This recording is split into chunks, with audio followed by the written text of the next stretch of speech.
Bonjour à tous et bienvenue dans un nouvel épisode du Clic d'Alix. Aujourd'hui, ça va pousser la chansonnette puisqu'on reçoit la petite blonde qui chante sur YouTube. Je t'essaie de la nommer comme ça. Lola Dupuis. Excuse-moi, mais cet intitulé, je vais le garder toute ma vie. Est-ce que tu rechangerais pas tes réseaux sociaux pour la petite blonde qui pousse la chansonnette? Vraiment, très fort. Je suis contente qu'on se retrouve parce qu'en plus, c'est grâce à une abonnée qui nous a fait une petite passe décisive sur Twitter. Donc, c'est vrai, c'est ce qu'on appelle une Messi chez nous. Oui, exactement. Ou une Mbappé. Mais c'est comme ça maintenant que je recrute, tu vois. Bah, écoute, ça me fait très plaisir d'être là. Je lâche des tweets, je dis, bah allez-y, mentionnez les gens, parce que comme ça je travaille plus. Et moi, j'ai reçu 14 tweets qui m'ont dit « Ah, Alix, t'as envoyé un message, ça veut dire que tu vas faire partie du clip. » Je te jure, j'en ai reçu plein. Sans flatter ton ego, mais ouais. Bah, est-ce que t'es en train de dire que j'ai peut-être une communauté? Mais t'as complètement une commu qui est trop chou. Bah écoutez, merci. Bah, ça fait plaisir qu'on ait des followers. On a des followers en commun. Ouais, de la commu en com. Bon, c'est trop cool parce que je t'avais envoyé un petit texto avant qu'on fasse l'interview en disant « Dis donc Lola, est-ce que ça te dirait pas de chanter un petit peu ?» Oui. Je t'avoue, j'ai préparé des petits trucs par rapport au chant. Parce que pour ceux qui ne connaissent pas Lola, de toute façon, comme d'hab, la chaîne YouTube, tout ça, c'est dans la barre d'infos. Lola fait beaucoup de musique puisque c'est ton métier. Of course. Et bah, je voulais qu'on commence par ça. Quand est-ce que tu as commencé à chanter? Est-ce que tu as toujours chanté? Moi, j'ai commencé à chanter. Alors, je vais faire une phrase, tu sais, de star américaine qui répond. C'est vrai que moi, j'ai chanté dès que j'ai su parler. Parce que c'est le chant avant la parole. Exactement. Non, en réalité, c'est que le chant, ça arrivait très vite parce que j'ai des grandes sœurs. J'ai 3 grandes sœurs.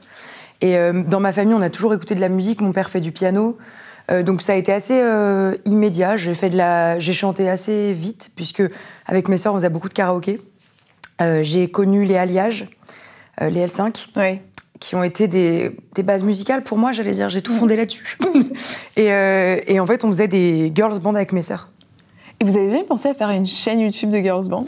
Bah non, parce qu'après elles étaient trop vieilles et quand je leur ai dit que je faisais déjà des vidéos YouTube, elles m'ont dit hein? You quoi? You quoi? You quoi, Lola? T'as changé, meuf. Donc, non, c'était... ça a été... Enfin, la musique, ça a été, en fait, ma deuxième langue, vraiment, avant l'anglais et avant le français. Parler, et après le français parler, pardon. C'était vraiment immédiat, quoi. Le chant a été... Donc, vous êtes 4 filles à la maison? On est 4 filles, ouais. Et t'es la numéro combien? Je suis la dernière. Le petit bébé, la petite blonde qui pousse la chansonnette. La première fois qu'on t'a vue à la télé, enfin médiatisée, c'était pour La France un incroyable talent. Exactement. T'avais quoi, 15-16 ans à cette époque? J'avais...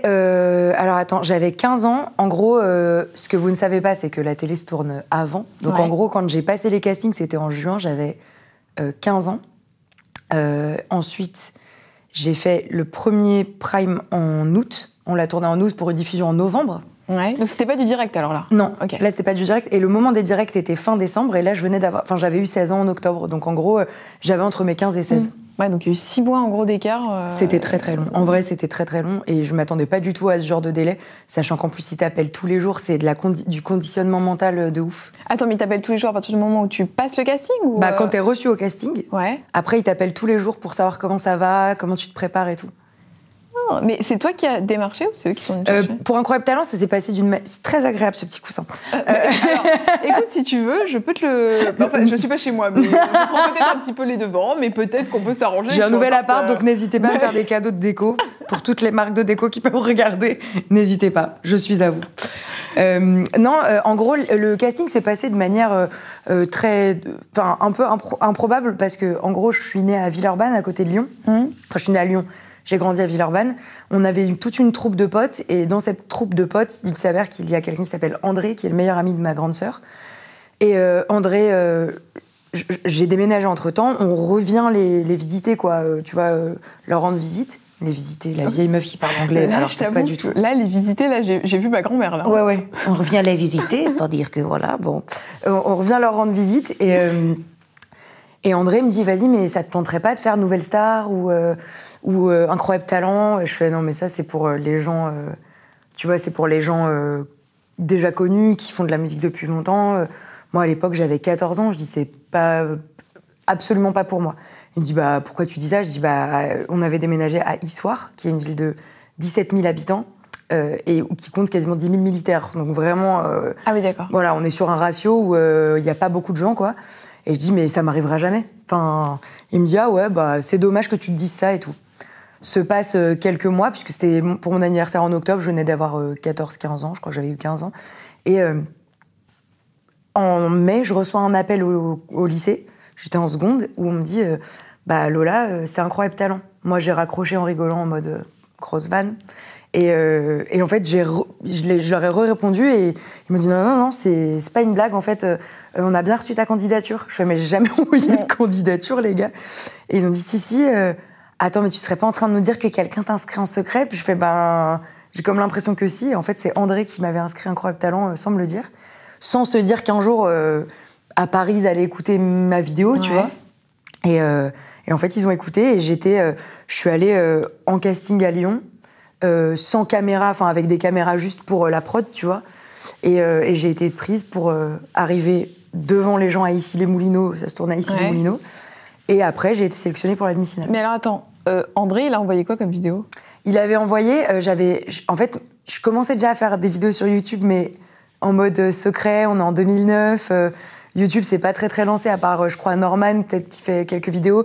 Cyprien, c'était encore Monsieur Dream, parce que c'est les deux seuls que je connaissais. Et en gros, moi, je connaissais pas du tout le milieu de YouTube, mais je voyais qu'aux États-Unis, il y avait beaucoup de gens qui faisaient des covers. Et je me suis dit, un jour, je vais poster un cover sur Skyblog et ça va... Skyblog, qui se rappelle? Qui se rappelle le Skyblog? La grande époque. Voilà, donc j'avais créé un Skyblog. Et un jour, je m'étais dit, bah, ça se trouve, ma carrière pourrait commencer comme ça, quoi. C'était mon rêve d'être chanteuse depuis petite. Et du coup, il avait pris une vidéo, je chantais Talking About a Revolution de Tracy Chapman, et c'est comme ça que c'est parti, quoi. Ok, donc heureusement que tu avais posté ce truc quand même. Hein. Ouais, après, je pense qu'il se serait débrouillé avec ma sœur pour me faire chanter. Ou, ah oui, et te filmer. Il y aurait forcément eu un moment, mais franchement, quand j'ai reçu l'appel, j'étais tellement choquée. Je me suis dit, mais j'habite dans une toute petite ville, il s'intéresse à moi dans un casting où il sélectionne que 300 personnes sur 15 000 candidatures. Enfin, à l'époque, c'était l'âge d'or d'Incroyable Talent, c'était l'année juste après Suzanne Boyle en Angleterre. Attends, moi je veux des petites anecdotes de casting.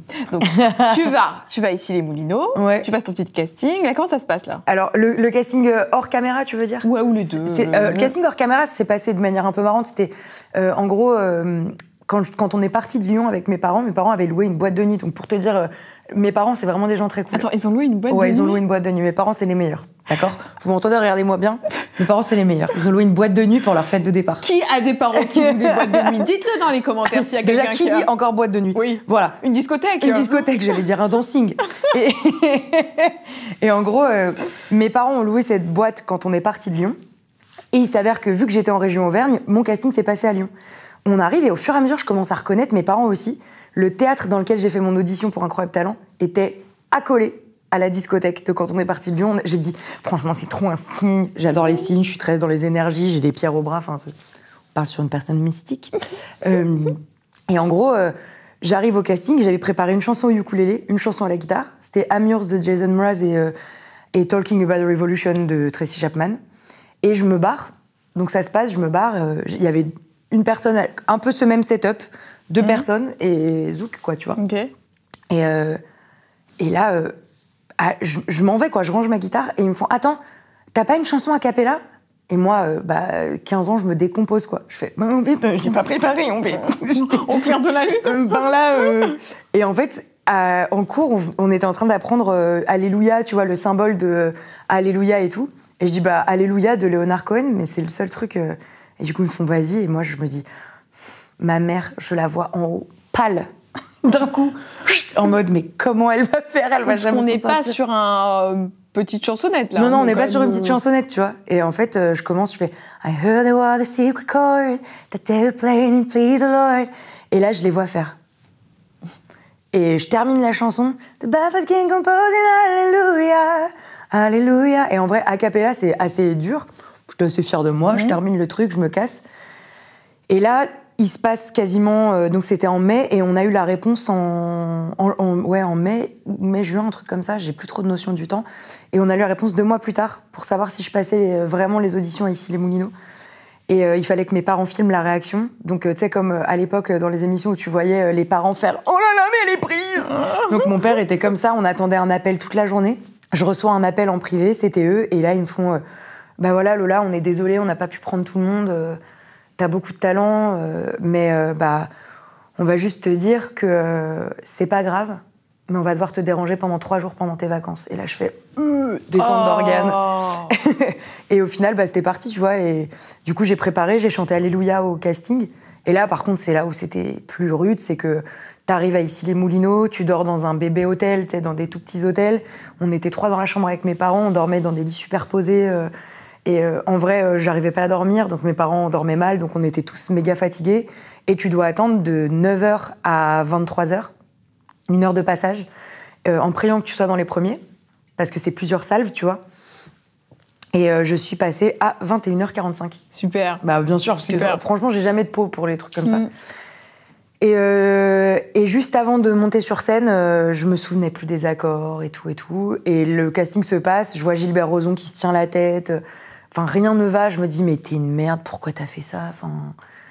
Et en fait, à la fin, il dit, c'était un moment suspendu. J'ai adoré ce que vous avez fait. Smaïn, juré.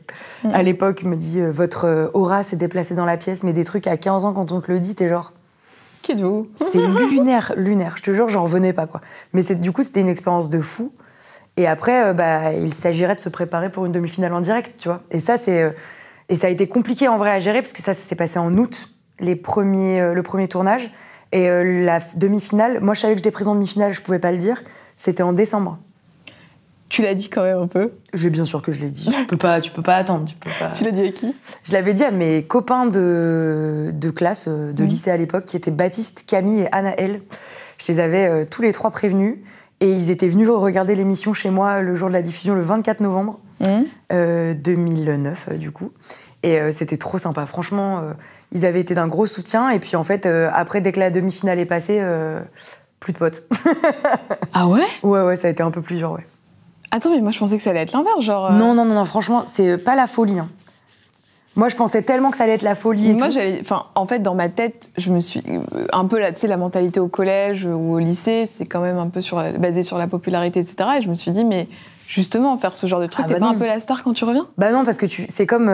t'as beaucoup de youtubeurs qui se sont lancés tôt. Ouais. Et tous les youtubeurs qui se sont lancés tôt te racontent à peu près la même chose. J'ai notamment notion, et je veux pas déformer du tout ces paroles, mais de Sullivan Goued ou de Clara Mars, que je connais très bien. Je connais très bien Clara, qui te disent que en fait, plus t'es connu tôt, en tout cas plus t'as de l'exposition tôt, plus t'es différent, donc moins t'es accepté. C'est vraiment une équation nulle, mais ça se voit. Et en vrai, moi, ils m'ont accepté pendant un temps, et puis après, dès que je disais quelque chose, j'étais la meuf qui se la pétait. Vu qu'on m'avait dit en direct à la télé que j'étais moche, c'était très concret. Hein. Gilbert Rozon m'a dit « Vous êtes mal habillée, mal fagotée, vous êtes pas très gracieuse, quoi. » Aujourd'hui, ça... Non, mais ça ne passerait plus. Ça ne passerait plus. Et moi, en gros, il m'avait dit que j'étais mal habillée, mal fagotée, que j'étais moche, quoi.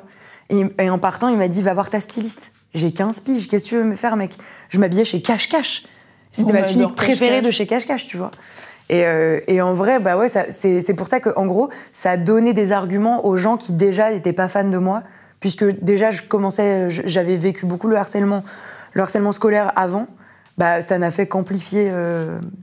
Ah, c'est triste, je pensais qu'au contraire ça allait, tu vois. En fait, ça a été cool pendant 2 mois, et puis après ça a plus été cool parce que je faisais des concerts, ça foutait les boules à certains qui voulaient faire de la musique et tout. C'est une période dont j'ai plus beaucoup de souvenirs parce que je pense que mon cerveau a volontairement dit... Un peu occulté le truc. Ouais. T'as été jusqu'où, donc, dans la France à Incroyable Talent? Demi-finale. Ok. Ouais, c'était trop cool. Franchement, moi, l'expérience de... en fait, je sais pas si je suis... Par contre, tu vois, je sais pas si, quand j'aurai des enfants, je leur ferai faire ça. Parce que tu l'as vécu... En fait, j'aimerais plus les blinder... que ce que mes parents ont pu faire parce qu'ils étaient pas du tout au courant, mais sur ce qui s'est passé après au lycée, où ça a été beaucoup plus dur, quoi. Pendant 2 ans, ça a été vraiment l'enfer.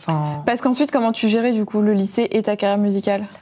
Du coup, moi, c'était l'année du bac. Et par exemple, la veille du bac d'SVT, j'étais en concert à Strasbourg. Ok. Après, c'était pas des gros concerts. Enfin, si, c'était quand même des gros concerts, mais c'était... si tu veux, je gérais les week-ends, je partais en concert. Certains soirs, je partais plus tôt que d'autres pour aller en concert dans des bars. Enfin, je gagnais déjà ma vie. J'avais créé une association où je me faisais payer sur l'association. Et je réinvestissais l'argent en m'achetant une guitare pour upgrader, tu vois. Enfin, tu vois, déjà, je commençais à monter mon petit biz, quoi. Mais je me rémunérais pas. C'était... je réinjectais l'argent que je gagnais, quoi. Ouais. Et t'as passé ton bac, t'as passé des diplômes ou tu t'es lancé Ouais, non, j'ai en fait le deal avec mes parents, ce qui était un peu la question de départ, mes parents m'ont dit bah fais ce que tu veux, mais c'est vrai que nous on aimerait bien que t'ailles jusqu'au bac et après le bac on discute et on voit ce que tu veux faire. Et du coup ça a toujours été une condition d'avoir mon bac, mais en même temps je me voyais pas du tout après Incroyable Talent tout lâcher et faire de la musique. À 15 ans t'es pas assez mature quoi. Enfin tu sais pas quelle musique tu veux faire. Si à l'époque c'était Billie Eilish qui avait été une grosse resta, j'aurais voulu faire comme Billie Eilish. Enfin, tu vois, t'as pas une personnalité assez. À l'époque, je voulais faire de la folk, tu vois. Et maintenant, je fais pas du tout ça. Enfin, donc je me voyais pas du tout à 16 ans, 17 ans. J'ai eu mon bac à 17 ans, je me voyais pas tout lâcher pour faire ça, quoi. Du coup, c'était le deal avec mes parents, avoir mon bac. Et après, ils m'ont dit, si tu veux, tu peux arrêter tes études et on te subventionne, en gros, quoi. Ok. Et j'ai dit, mais vous n'êtes pas normaux. Oui. Personne, aucun parent n'est gentil comme ça. Ouais. Et en fait, je crois qu'ils ont cru aussi en ce que les gens ont dit de moi. Par exemple, Incroyable Talent leur a montré que peut-être, selon un spectre de personnes, j'avais une voix qui pouvait plaire et qui était différente et un timbre un peu différent. Donc mes parents, bêtement, ont cru les gens et du coup, ont forgé encore plus leur confiance en moi. Et puis en voyant que je gérais bien les concerts et tout, et qu'à la sortie des concerts, j'avais de plus en plus de gens qui venaient me voir, j'étais devenue un petit peu popu en Auvergne. J'avais ma petite popu en Haute-Loire également. La reine de l'Auvergne. La reine du Cantal et du Saint-Nectaire. La reine de la chansonnette et du Saint-Nectaire. Vraiment. Et c'est moi qui leur ai dit que c'était trop de pression, j'avais trop peur de les décevoir. Donc j'ai fait un BTS communication pendant 2 ans à Bordeaux, où j'ai un peu mis de côté la musique. Enfin, je dis ça, c'est juste que j'ai moins fait de concerts. Et après, je voulais monter à Paris. Je me suis dit, j'ai envie de tester Paris une année. Et du coup, j'ai trouvé une école qui s'appelle l'ISEG. Puis après, t'es arrivée sur les réseaux et toi, t'as eu une arrivée particulière sur YouTube. Ouais. Puisqu'à la différence de pas mal de créateurs, t'es pas arrivée avec ta chaîne. T'es arrivée sur un collectif donc, qui s'appelait Cover Garden. C'est ça. Cover Garden. Très beau jeu de mots. On l'adore. Raconte-moi cette expérience, comment ça s'est terminé. C'était produit, donc c'était pas vous qui gériez le truc. Raconte-moi un peu tout ça. Alors en gros, Cover Garden, moi j'avais été appelée... en gros, je venais de prendre la décision d'arrêter la com et de me lancer un peu plus dans l'artistique. Donc j'avais trouvé une école de théâtre d'humour où on apprenait la rigueur de l'écriture pour écrire des blagues, des sketchs. Et en fait, au moment où j'ai décidé de partir dans cette école, j'ai été appelée par une chef de projet de chez M6 qui cherchait des gens qui aimaient la musique et on lui avait conseillé mon profil. Parce qu'à l'époque, il n'y avait pas encore tellement de chaînes collaboratives. Ça a été l'époque où il y a eu Rose Carpet qui était lancée. C'est ça. Il y avait Golden Moustache qui avait été lancé 1 an auparavant, 6 mois avant Rose Carpet. Et en fait, on s'est retrouvés autour d'une table avec des directeurs musicaux, avec un directeur artistique et tout, pour passer vraiment un casting, quoi. Et et après, on nous a tous rassemblés dans un resto pour faire un bœuf géant. Dans ce bœuf, je rencontre Elliot. Et c'est direct, assez instantané, c'est quelqu'un qui fait partie de la chaîne aussi. C'est assez instantané, on s'entend bien direct, nos 2 voix vont super bien ensemble. Puis de fil en aiguille, Tiwayo, je m'entends bien avec. Et en fait, on se rend compte qu'il y a une synergie qui s'est créée déjà avec 3-4 personnes qui feront partie plus tard du collectif. Et c'est comme ça qu'ils nous ont choisis, en fait. C'est en fonction de qui s'entendait bien direct, qui arrivait à improviser. Okay. Et en fait, ça a été un casting créé de toutes pièces, mais qui était, comment dire... Ça matchait bien. Très naturel, c'est dur quoi. Parce que, effectivement, le but, c'était des vidéos dans lesquelles vous faisiez essentiellement des covers, etc. Ouais. Mais c'était que des gens qui, à la base, ne se côtoyaient pas, quoi. Donc, non, on n'était pas du tout potes. Et en revanche, ça se voyait pas trop à l'image, quoi. Enfin... Mais alors, est-ce que le fait de pas être potes, ça a joué sur la fin de Cover Garden aussi ? Non, en fait, ce qui a joué sur la fin de Cover Garden, c'est plus les égos, globalement. Et surtout, avant tout, les moyens financiers. Parce que tu sais combien ça coûte de produire une chaîne. M6 ne trouvait pas d'annonceurs qui voulaient se placer sur la chaîne parce que forcément on était striké par rapport aux droits de cover et tout.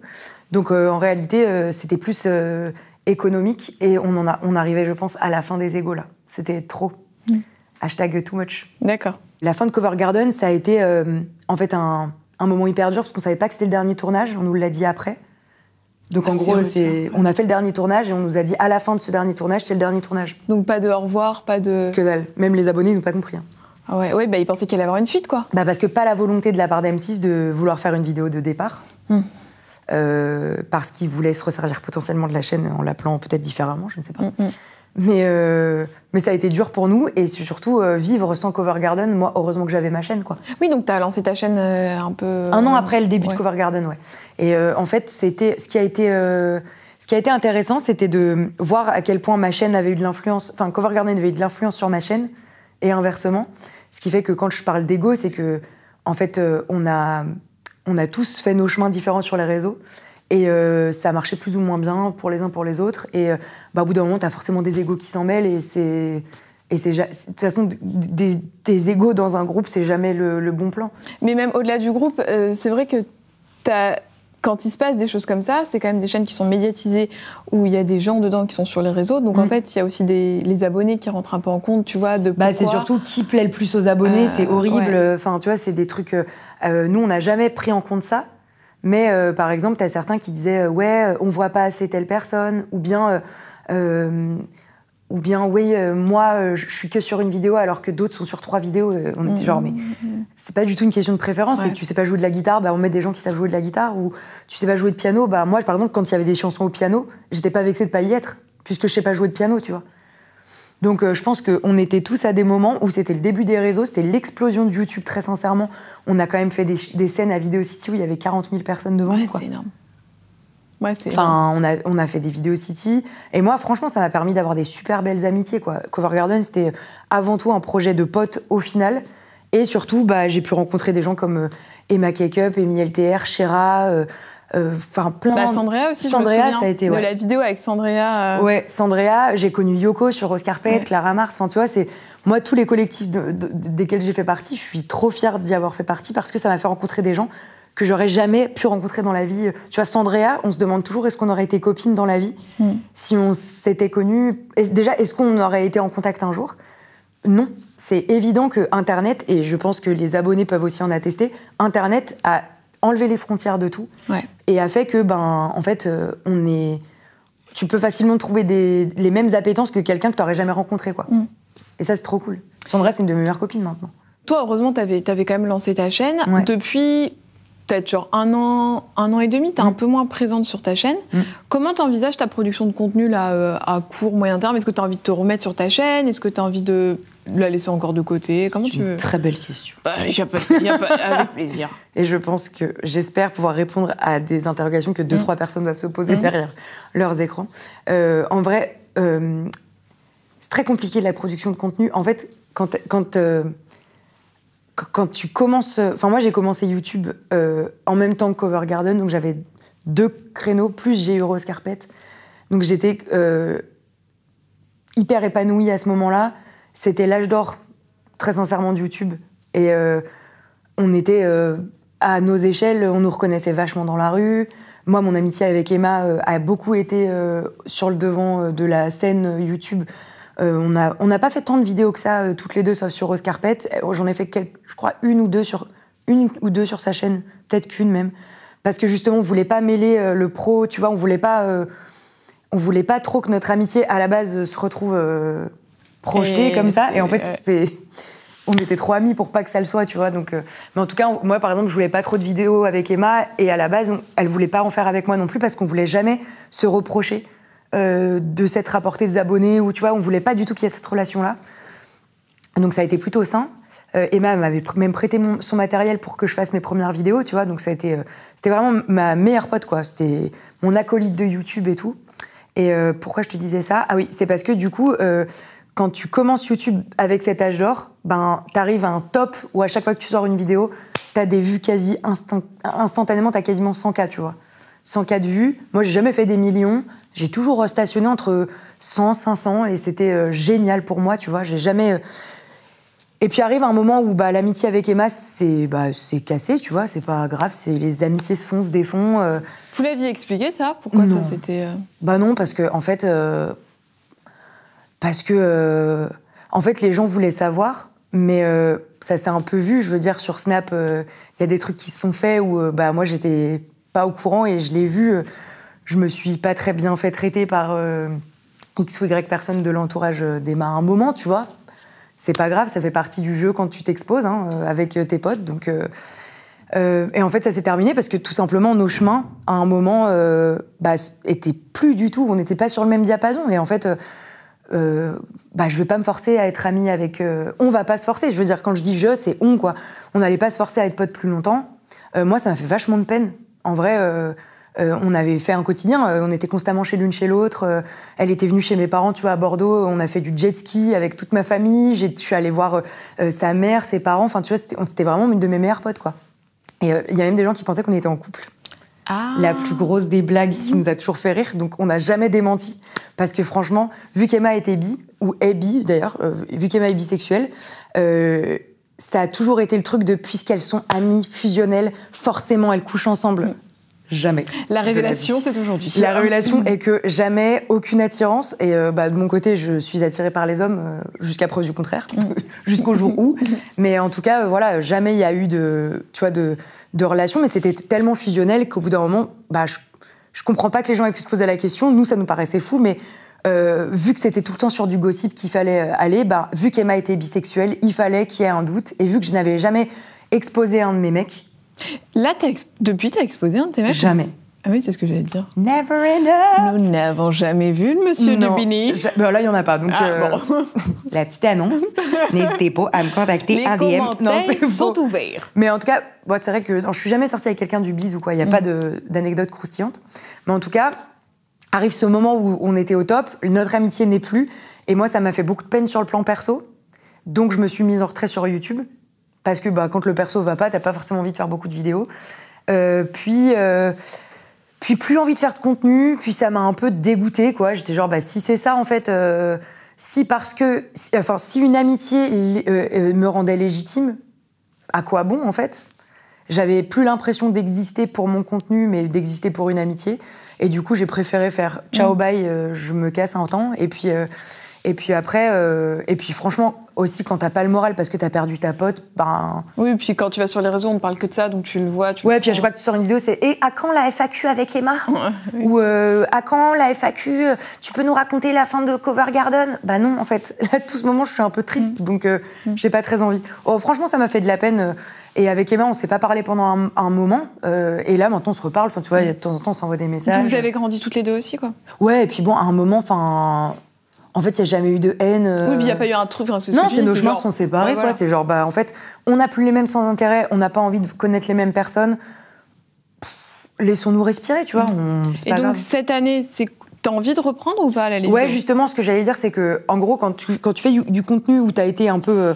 Je fais partie du hall YouTube qui a été un peu mis en avant, quoi. En fait, d'un coup, quand il se passe plus rien et quand tu tombes à plus beaucoup de vues. Forcément, on a beau te dire « Ah, c'est pas les vues qui comptent », en fait, tous les créateurs te diront la même chose. Ça fait de la peine, en fait. Tu te dis « les gens m'aiment plus ». Moi, je me suis sentie complètement délaissée par les gens, non pas par ma communauté forte, parce qu'ils sont toujours là, mais par ma communauté en général. Mon nombre d'abonnés a stagné, j'ai plus eu envie de faire de contenu, je me sentais pas chanteuse, je sentais que je faisais pas ce que je voulais, donc j'ai arrêté, et j'ai repris à un moment quand j'ai commencé à faire mon spectacle et mon EP, ça m'a gavée. Je savais plus ce que je voulais faire. Et là, du coup, j'ai arrêté. Parce que, en fait, je crois que je veux repartir de zéro.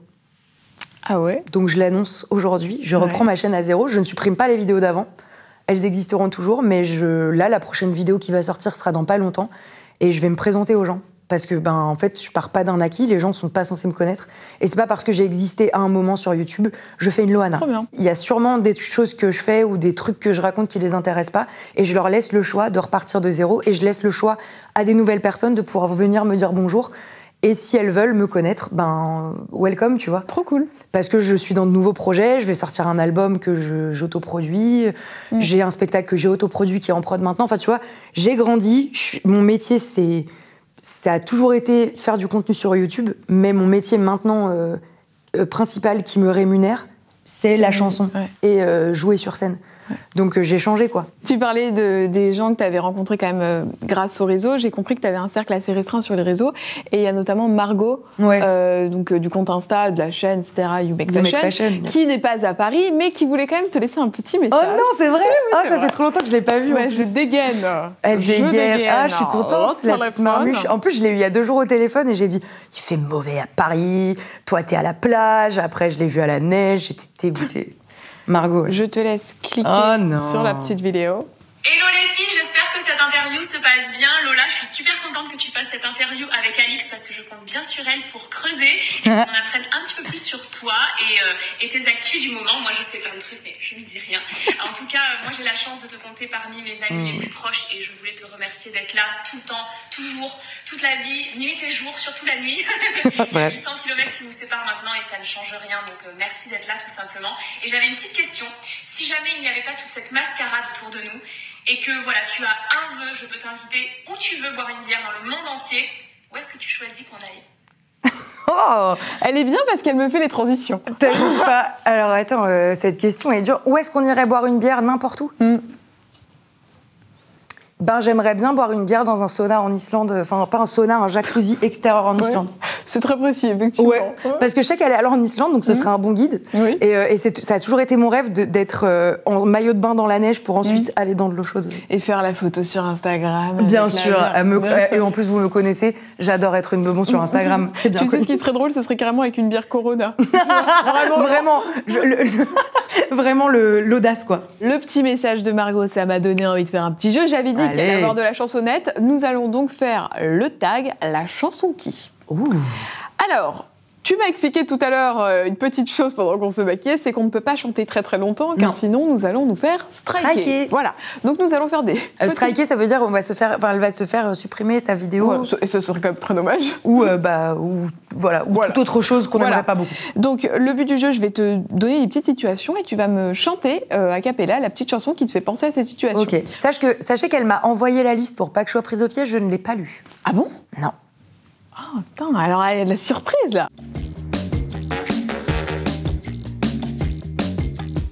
Alors on commence par la chanson qui te fait penser à tes copines, donc Margot qu'on vient de voir et Angéline Carnet-Prune avec qui tu formes un petit trio quoi. Le trio câlin Dile. La chanson qui... Alors, il y en a plein. Mais je dirais... attends. Il y a une chanson de Shims que je ne peux pas chanter, mais c'est une chanson de Noël parce qu'on adore Noël. Donc c'est Feliz Navidad, Feliz Navidad, Feliz Navidad, Omblero años y felicidad. I wanna wish you a Merry Christmas. En fait, elles adorent Noël, moi aussi. Et on a fait une vidéo sur ma chaîne où on parle des chansons de Noël, on fait notre top des chansons de Noël. Et on a découvert une chanson de Shims qui s'appelle Petit Papa Noël, mais qui n'est pas du tout la version qu'on pense. On vous laissera aller voir Shims. Voilà. La chanson qui te rappelle ta première rupture. Oh là Oh non, alors c'est une chanson de Colby Kayat. Je sais pas si vous connaissez, que ça faisait You've got magic inside your fingertips. Et je me revois, elle s'appelle Magic, et je me revois, il s'appelle Elliot, on t'embrasse. Il m'a largué salement, vraiment ça par texto. Et j'étais en seconde et je me revois aller avec mes parents chez ma grand-mère et j'avais mon MP3, tu sais, à l'époque.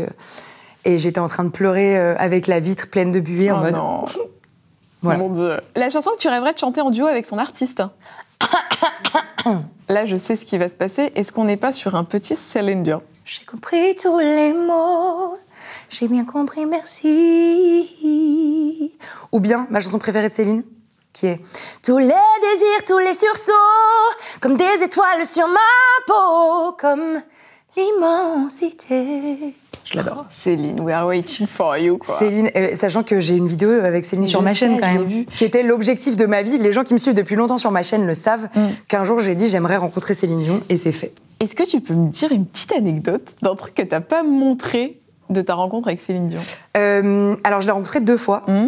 La première fois, c'est la vidéo qui est sortie sur ma chaîne. Ce que vous ne savez pas, c'est que cette interview a failli être annulée au dernier moment. Donc moi, je me préparais pas du tout à l'interviewer. J'avais préparé 3-4 questions. J'étais genre, j'ai trop peur et tout.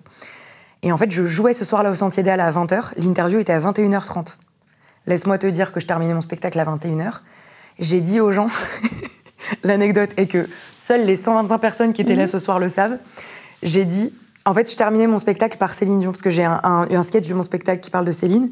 Et à la fin, je termine par I'm alive. Du coup, je termine avec I'm alive. Et après, je parlais aux gens pour partir. Et c'était une autre chanson de Céline. I'm alive se termine. Et là, je dis, c'est pas une blague, messieurs, dames. Ce que je vais vous dire, je n'en reviens pas. Je vais devoir partir en moto-taxi maintenant. Je pourrais pas faire de petites dédicaces ou qu'on discute à la fin. Parce que je vais interviewer Céline Dion. Et là, toute la salle fait Ouah! Et moi, je fais. Et ils m'ont tous dit, mais pars! Cache-toi! Et ils m'ont tous. Toute la salle a fait pars! Et du coup, ils sont tous vite partis de la salle pour me voir partir en moto-taxi. Et en m'applaudissant dans la rue et tout. Tu sais, comme une mariée à la sortie de la mairie. Vraiment. Et l'anecdote, on va dire, pendant l'interview, c'est que quand j'ai regardé ses yeux, je me suis dit, je respire le même air que cette personne. Donc voilà, elle est parfaite. Madame. Elle est vraiment parfaite. Et on va terminer par la chanson qui va refléter ton année 2021. Tu la sens comment, cette année? Moi, je la sens pas mal. Hein. Tu sais, je sors mon album, alors je vais te chanter un extrait exclusif. Oh, alors ça me ferait plaisir. Je peux te chanter ce qui sera potentiellement le premier single. Oui. Ça fait... Il est dans les films, il est dans tous les scénarios. Toujours au premier rang, il nous pousse, il nous rend héros. Je veux casser la machine, de le voir partout, ça me rend miro. Si je dis que j'ai jamais dit je t'aime, on s'affole, on me traite de mytho. Et le refrain se fait Pourquoi on s'aime tout le long.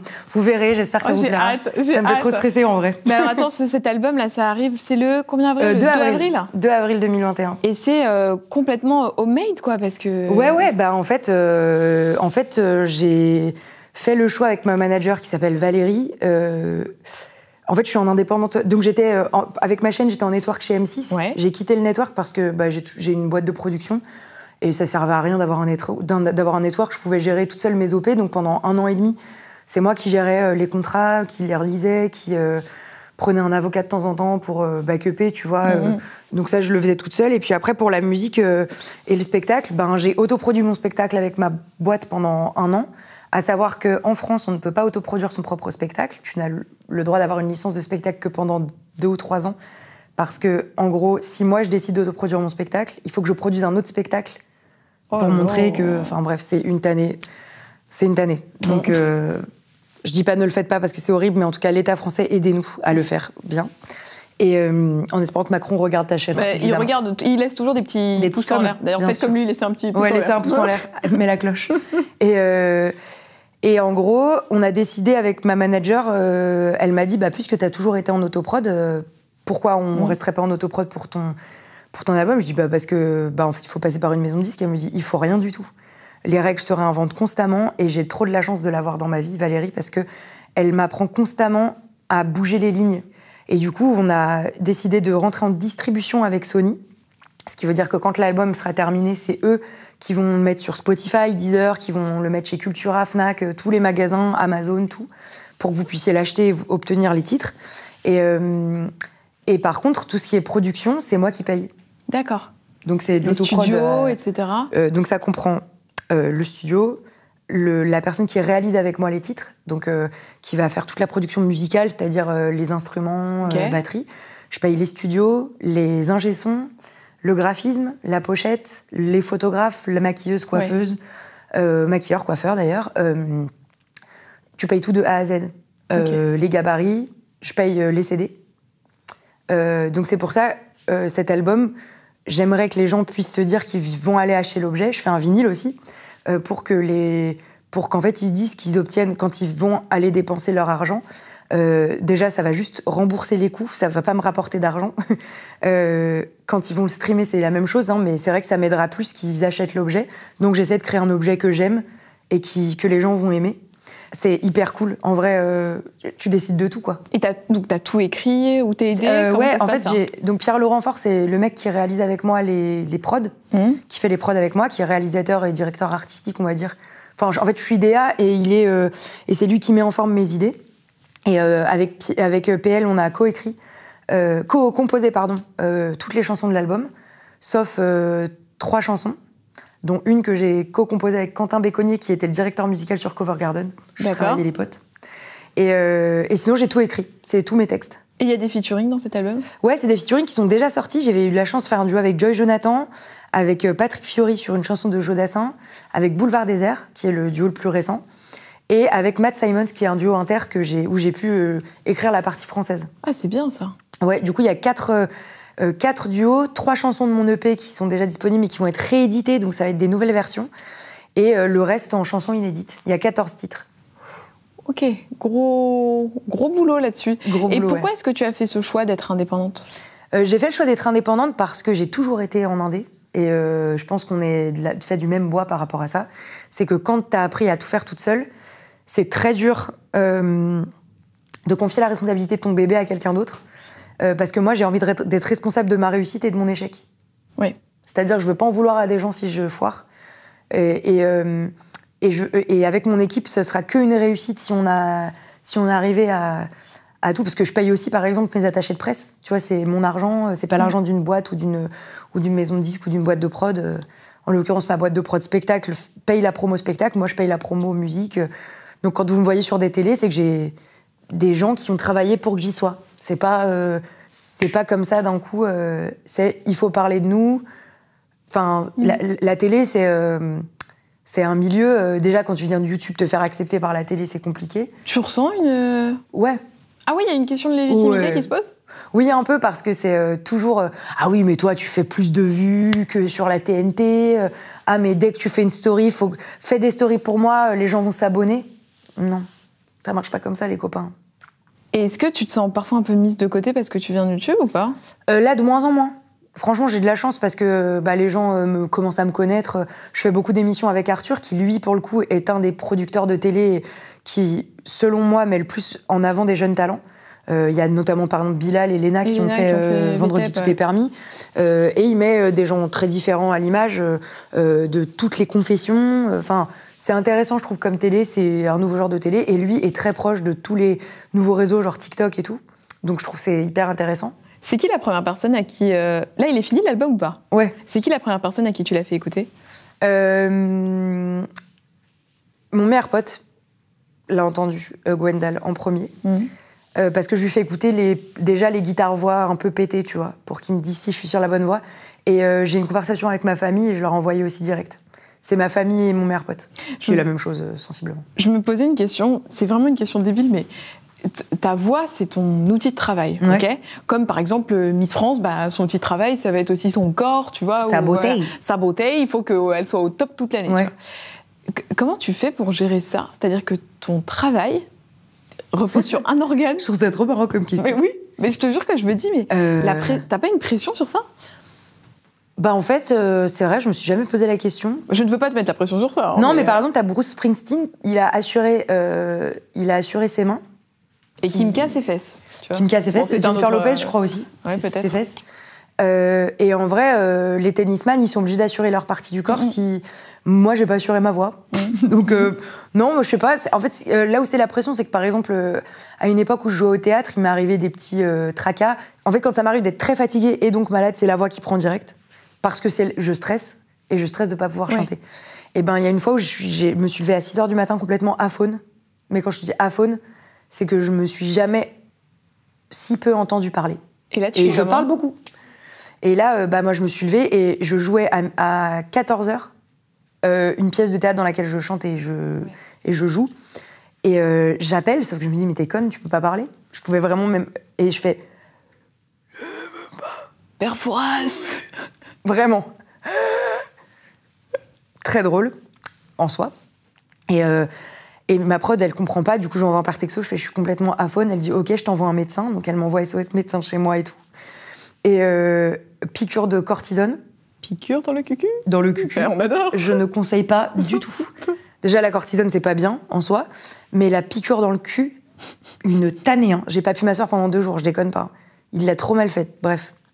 Et du coup ils m'ont dit Lola, c'est toi qui prends la décision, ça on annule ou pas. Donc ça, sachez que dans le milieu du spectacle...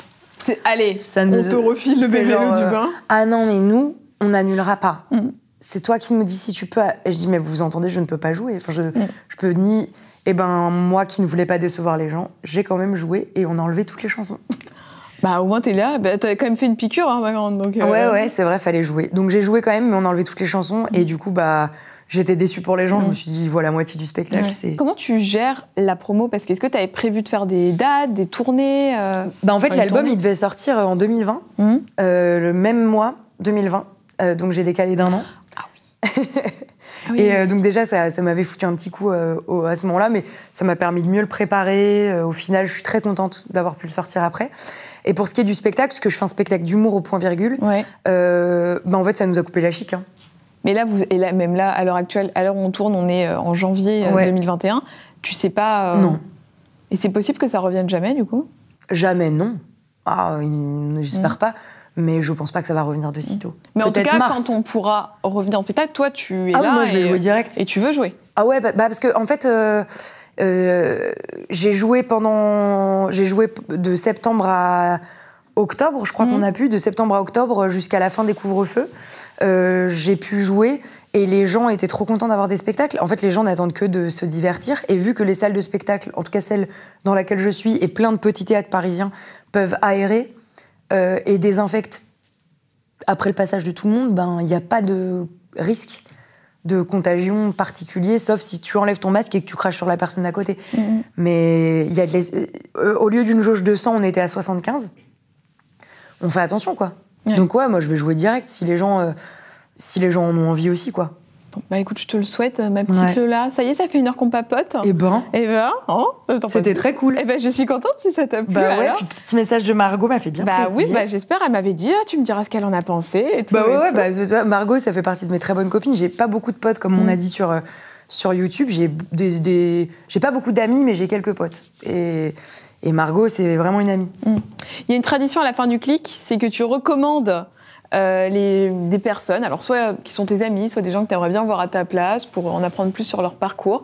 Tu me fais une petite reco, comme ça, moi, ça me permet de slider dans les DM en bien disant sûr. Lola Duby t'a recommandé, donc veux-tu venir?